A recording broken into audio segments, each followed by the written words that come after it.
Hello viewers. आज एक नवीन video के साथ आपके समक्ष उपस्थित हुआ हूँ। हमने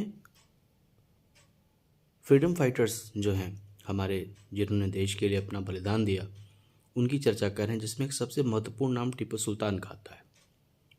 टीपू सुल्तान के नाम के आगे ही सुल्तान लगा हुआ था और भारतीय इतिहास में इसे सीधा साधा दैत्य कहा गया है।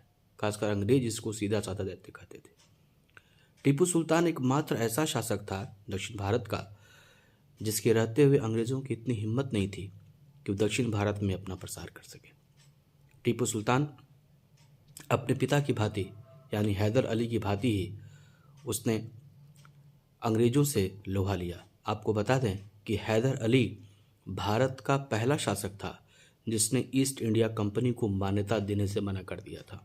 आपको बताएं, जब हैदर अली ने ईस्ट इंडिया कंपनी को हराया था तो उन्होंने कभी भी ईस्ट इंडिया कंपनी के नाम से समझौता नहीं किया था।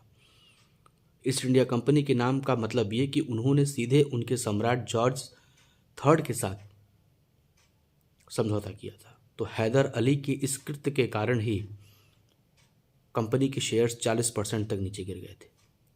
दूसरी बात, टीपू सुल्तान के दो प्रमुख आप कह सकते हैं कि एजेंट, जिनमें से मूलचंद और सुजान राय, ये दो ऐसे अधिकारी थे जो मुगल दरबार में उसके एजेंट के रूप में काम करते थे।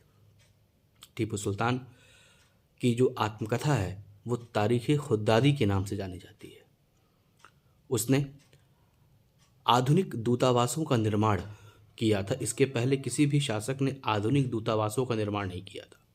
दूसरी बात, ईस्ट इंडिया कंपनी की भांति ही टीपू सुल्तान ने अपने उत्पादों को विश्व के बाज़ार में बेचने के लिए एक कंपनी की स्थापना की थी। आपको बताएं, उसने जैकोबियन क्लब की सदस्यता ग्रहण की थी। इसका मतलब ये सीधा था कि वो फ्रांस की क्रांति से अत्यधिक प्रेरित था। उसने अपने आप को नागरिक टीपू कहा था और उसने अपनी राजधानी श्रीरंगपट्टनम में एक स्वतंत्रता का वृक्ष लगाया था।